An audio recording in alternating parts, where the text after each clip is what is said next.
अस्सलामुअलैकुम स्टूडेंट, मैं हूं Wajid Ali combo, chemistry first year chapter 1 और आज का हमारा टॉपिक है कंबस्शन एनालिसिस। इस चैप्टर के जो इंपॉर्टेंट टॉपिक्स हैं उसमें ये combustion examination point of view से देखा जाए स्टूडेंट, तो हर साल इस टॉपिक में से कुछ ना कुछ आएगा, चाहे वो आपसे एमसीक्यू ले ले, चाहे बतौर लॉन्ग क्वेश्चन ले ले, शॉर्ट आंसर क्वेश्चन ले ले, या इससे रेलेवेंट जो न्यूमेरिकल टाइप एग्जाम्पल। तो आपने बड़ी तवज्जो से, बड़े गौर से इन बातों को, आइए देखते हैं combustion analysis. Student, combustion analysis में मैं आपको इसकी डेफिनेशन, उसके बाद इसके ऑब्जेक्टिव क्या है, प्रोसीजर और फिर हम कैलकुलेशन करेंगे। पहले हम आगाज करते हैं कंबस्शन एनालिसिस की डेफिनेशन से, फिर हम बाकी तमाम चीजें उससे मालूम करते हैं।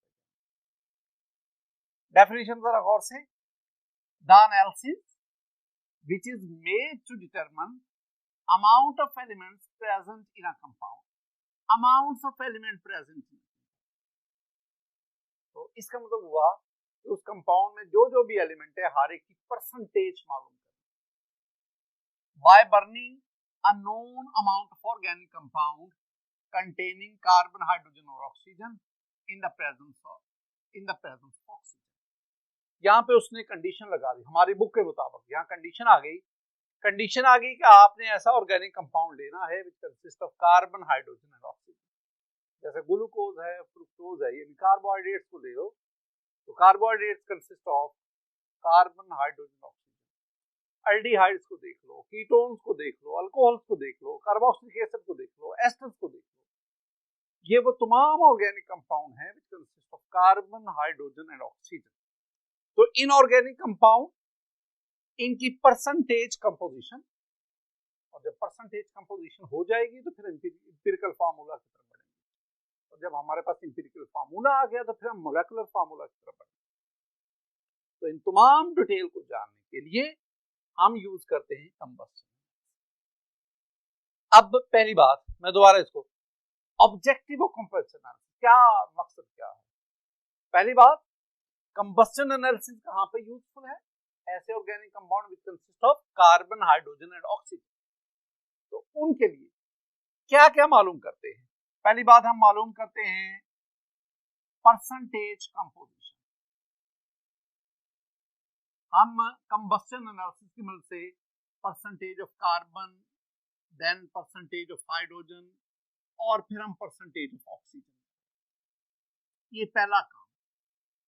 अब ना लास्ट लेक्चर में हम पढ़ के हैं, जब किसी भी कंपाउंड की परसेंटेज कंपोजिशन मालूम हो जाती है तो फर्दर 3 स्टेप्स यूज करके हम उसका इंपिरिकल फार्मूला डिटरमाइन करते हैं। जब इंपिरिकल फार्मूला आ जाता है तो फिर हम उससे मोलेकुलर फार्मूला इसको मालूम करते हैं। तो इसका मतलब हुआ कंबस्शन एनालिसिस का जो बेसिक मकसद है, जो बेसिक ऑब्जेक्टिव है, वो तो परसेंटेज कंपोजिशन है, लेकिन इसके साथ साथ फिर हम इंपिरिकल फार्मूला और इंपिरिकल फार्मूला से मोलेकुलर फार्मूला। तो अगर आपसे एमसीक्यू आए कि combustion analysis is used to determine, option A percentage composition, option B empirical formula, option C molecular formula, option D all of these, आप ठीक करेंगे all of these. Combustion analysis, combustion, what is combustion. Student, generally combustion को मैं define करूंगा कि वो process जिसमें कोई सब्सटेंस ऑक्सीजन की मौजूदगी में बर्न करता है और one of the product should be the carbon dioxide. दो मैंने कंडीशन की, जो जनरल डेफिनेशन कंबस्शन की लेते हैं उसमें दो बातों को मद्देनजर रखें।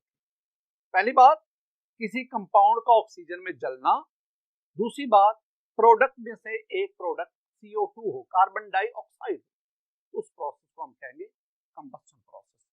जैसे कि मेरे पास एक ऑर्गेनिक कंपाउंड है, OC stand for organic compound, इसको मैं ऑक्सीजन की मौजूदगी में जलाता हूं तो मेरे पास one of the product should be carbon dioxide, और भी प्रोडक्ट्स बन।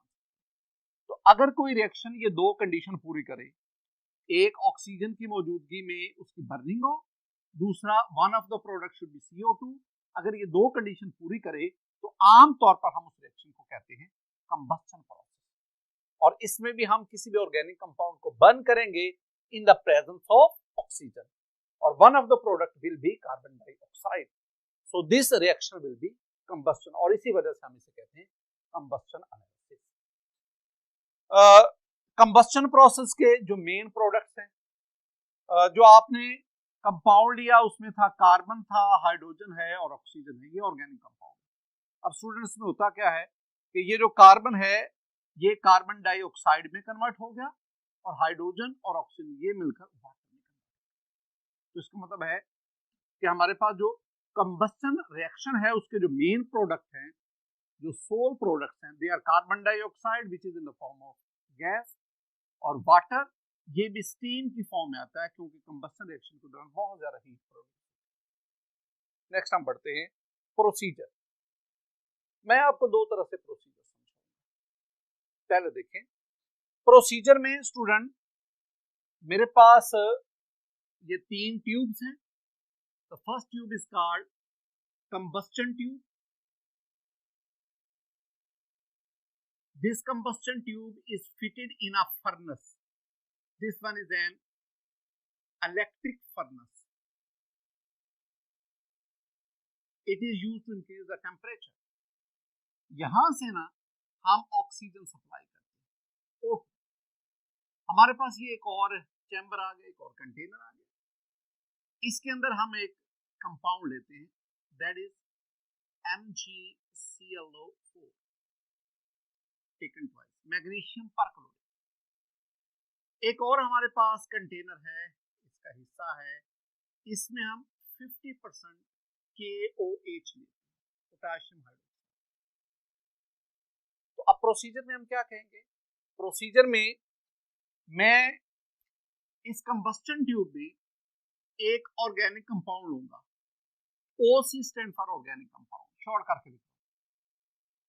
वो organic compound which consist of carbon, hydrogen and oxygen. आप इस ऑर्गेनिक कंपाउंड की जो नोन अमाउंट है, यानी पहले से आप इसका वजन कर लें, पहले से आप इसका मैस मालूम कर लें, जितना भी मैस है उसको राइट डाउन करें। तो पहली बात जो आपके पास आई ना, इस पूरी एक्सपेरिमेंटेशन में 3 चीजें आपने मालूम करनी है। तो पहली बात जो आपने नोट करनी है वो है कि मैस ऑफ ऑर्गेनिक कंपाउंड, वो ऑर्गेनिक कंपाउंड जिसका आप एम्पिरिकल फार्मूला जानने जा रहे हैं, जिसका मोलेकुलर फार्मूला जानने, तो आपने उसका नोन अमाउंट 2 ग्राम है, 1.5 ग्राम है, 1.7 ग्राम है, 2.4 ग्राम है, जितनी भी उसके अमाउंट आपने ली वो आपने नोट कर। तो ये हमारे पास पहला आ गया स्टेप, यानी preweighed amount of organic compound is taken in combustion tube. अब इधर से आप ऑक्सीजन सप्लाई कर रहे हैं, इसके अंदर आप टेम्परेचर इंक्रीज करेंगे, इलेक्ट्रिक फर्नेस को ऑन कर दें, इसके अंदर टेम्परेचर राइज करेगा। जब टेम्परेचर बहुत ज्यादा हो जाएगा, इस ऑर्गेनिक कंपाउंड की कंबस्शन होगी, और उस कंबस्शन के नतीजे में आपके पास आएंगे कार्बन डाइऑक्साइड और साथ आपके पास वाटर, और ये दोनों चीजें जो है ये गैसियस प्रोडक्ट है, ये वाटर स्ट्रीम की फॉर्म में आएगा। अब आपने क्या करना है, आपने आगे 2 कंटेनर दे दिए, इसमें आपने मैग्नीशियम परक्लोरेट किया। अब मैग्नीशियम परक्लोरेट की खूबी क्या है, इसकी प्रॉपर्टी क्या है? Magnesium perchlorate is water absorber. जितना भी कंबस्शन के दौरान वाटर प्रोड्यूस हुआ है ना, ये वाटर इस मैग्नीशियम परक्लोरेट ये अपने अंदर अब्सॉर्ब करता है। तो MgClO4 taken twice, it will be used as water absorber। तो आपके पास इसमें वाटर अब्सॉर्बर है, मैं इसको मैग्नीशियम परक्लोरेट, मैग्नीशियम क्लोरेट नहीं, मैग्नीशियम क्लोराइड नहीं, मैग्नीशियम हाइपोक्लोरेट नहीं, ये याद रखना है आपको। इसका नाम भी है मैग्नीशियम परक्लोरेट, आपको इसका फॉर्मूला भी आना चाहिए। This one is the dehydrating agent, और ये एक एक्सीलेंट डिहाइड्रेटिंग, ये जितना भी मॉइस्चर होगा, जितना भी पानी होगा अपने अंदर अब्सॉर्ब कर। इसके अलावा आप और भी डिहाइड्रेटिंग एजेंट यूज कर सकते हैं, लेकिन फिलहाल जो हमारे लिए सूटेबल डिहाइड्रेटिंग एजेंट है, जो सूटेबल वाटर अब्सॉर्बर है, वो मैग्नीशियम परक्लोरेट। आपने मैग्नीशियम परक्लोरेट इसका पहले से वजन मालूम किया। आपने सपोज 2 ग्राम लिया, वाटर अब्सॉर्ब करने के बाद इसका मैस हो गया 2.5 ग्राम। तो what will be the mass of water? जो मैस में इजाफा हुआ है, यानी पहले 2 था, 2.5 उसके मैस में इंक्रीज हुआ है, that increase in mass is actually the mass of water. तो आपने दूसरी चीज जो मालूम की वो है मैस ऑफ वाटर। अब वाटर सारे का सारा यहां पे अब्सॉर्ब हो गया। मैग्नीशियम परक्लोरेट वाटर अब्सॉर्ब करता है, CO2 अब्सॉर्ब नहीं करेगा। लिहाजा वो जो CO2 है, कार्बन डाइऑक्साइड है, वो अगले चैम्बर में गई, अगले कंटेनर। उसमें हमने लिया है 50% KOH। तो 50% KOH that is the CO2 अब्सॉर्बर। यहां दो बातें जरा ध्यान में रखना स्टूडेंट। पहली बात, आप ना KOH को फर्स्ट कंटेनर में नहीं ले सकते, यानी आप ये नहीं कर सकते कि इसको स्विच ओवर कर। क्यों जी? ये जो KOH है ये ना सिर्फ CO2 अब्सॉर्बर है, it is also the water absorber. अगर आप इसको पहले ले लेंगे, पहले कंटेनर में लेंगे, तो ये CO2 और वाटर दोनों को अब्सॉर्ब करेगा, और इस तरह हम CO2 और वाटर का जो मैस है जो इस दौरान प्रोड्यूस हो उसको मालूम नहीं करते। तो इसलिए आप इसको सेकंड कंटेनर में ही लेंगे, फर्स्ट में मैग्नीशियम परक्लोरेट और सेकंड में। और दूसरी एक और बात, आपने KOH नहीं लेना, आपने 50% KOH लेना। अगर आप प्योर KOH लेंगे तो ये प्योर KOH इतना पावरफुल होता है कि ये पिछले कंटेनर से वाटर को भी अब्सॉर्ब कर लेते हैं। लिहाजा आप इसको डाइल्यूट करके इसको 50% KOH, अब ये सिर्फ और सिर्फ कार्बन डाइऑक्साइड अब्सॉर्ब कर सके, इसमें वाटर अब्सॉर्प्शन की कैपेबिलिटी ना हो। अब ये इसका भी पहले से आपने मैथ मालूम कर लेना है। सपोज आपने 50% KOH ये लिया था 1 ग्राम, और CO2 अब्सॉर्ब करने के बाद अब इसका मैथ हो गया 1.2 ग्राम। तो what will be the math of CO2? That is 0.2 ग्राम, जो कि उसके मैथ में इजाफा हुआ है। तो आपके पास इस तरह तीसरी चीज जो आपने मालूम कर ली, that is the mass of CO2। Student ये तीन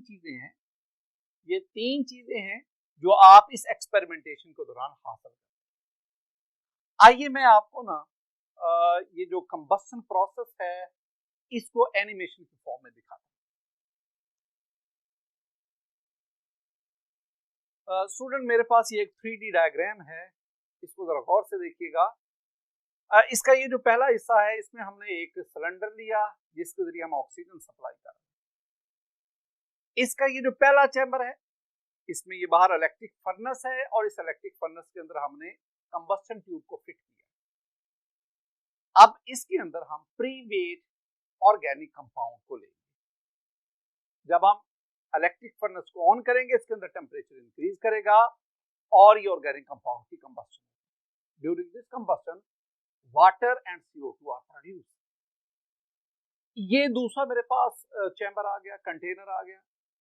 इसके अंदर हमने मैग्नीशियम परक्लोरेट को लिया, और मैग्नीशियम परक्लोरेट इसने वाटर को अब्सॉर्ब किया। अब्सॉर्ब करने के बाद मैग्नीशियम परक्लोरेट के मैस में इजाफा हुआ। That increase in mass of magnesium perchlorate is actually the mass of water. अब वाटर यहां अब्सॉर्ब हो गया, कार्बन डाइऑक्साइड जो है वो थर्ड चैम्बर में चली गई, जिसके अंदर हमने 50% KOH। 50% KOH, it will absorb CO2, it is CO2 absorb। CO2 absorb करने के बाद इसके mass में भी slight increase होगा। That increase in the mass of 50% KOH is actually the mass of CO2। इस पूरी एक्सपेरिमेंटेशन के दौरान आपने तीन चीजों को फाइंड आउट किया। First one, mass of organic compound, second one, mass of water, third one, mass of carbon dioxide। Student अब आए कैलकुलेशन। मैं जानना क्या चाहता हूं, मैं percentage of carbon, percentage of hydrogen और फिर परसेंटेज ऑफ ऑक्सीजन। मेरे पास कुछ फार्मूलाज हैं, जरा इनको देखिए। परसेंटेज ऑफ कार्बन को जानने के लिए आप मैस ऑफ कार्बन डाइऑक्साइड जो आपने एक्सपेरिमेंट के दौरान फाइंड आउट किया, और mass of organic compound OC stand for organic compound. आप पूरे का पूरा लफ्ज लिखेंगे, multiply not equal, multiply 12 divided by 44 multiply by. तो आप एक्सपेरिमेंट के दौरान ये वैल्यू यहां पुट करेंगे, इसको कैलकुलेट करेंगे, जो आपके पास आंसर आएगा that is actually the percentage of. अब एक और भी बात स्टूडेंट्स क्वेश्चन करते हैं कि ये 12/44 into 100 ये कहां से आया। देखिए, अगर मैं आपसे कहूं student you have carbon dioxide, find the percentage of carbon, तो आप क्या करेंगे? ये लास्ट लेक्चर में हमने पढ़ा, क्या करेंगे आप ये करेंगे ना कि कार्बन डाइऑक्साइड में कार्बन का मैस, ये कार्बन जो है इसमें 12 है तो 12 हो गया, कार्बन डाइऑक्साइड का मॉलिक्यूलर मैस ये plus 32 that is equal to 44, तो 12 mass of carbon in carbon dioxide over 44 that is the molar mass of carbon dioxide multiply by, यही जो मैंने लिखा है ना 12/44 मल्टीप्लाई बाय, ये मैंने। तो आप इस फॉर्मूला की मदद से ऑर्गेनिक कंपाउंड में परसेंटेज ऑफ कार्बन को निकालें। नेक्स्ट, परसेंटेज ऑफ हाइड्रोजन के लिए आप क्या करेंगे?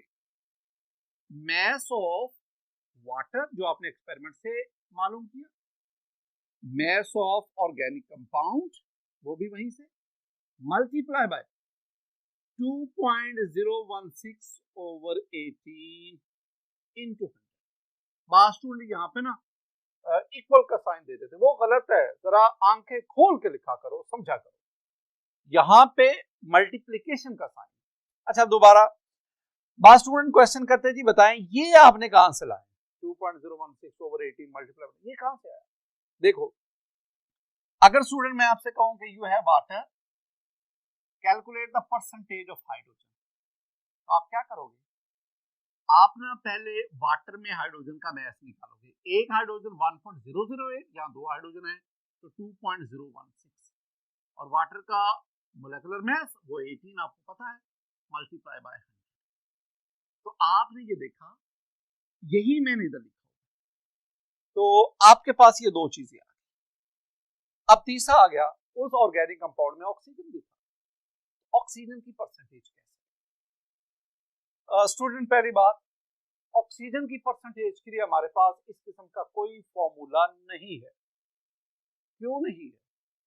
एक्चुअली ना यहाँ एक प्रॉब्लम है कि हम ऑक्सीजन दो जराए से आ रही है, एक वो ऑक्सीजन जो ऑर्गेनिक कंपाउंड में मौजूद है और दूसरी ऑक्सीजन जो आपने आउटर सोर्स से उसमें ऐड की फॉर कंबस्टन।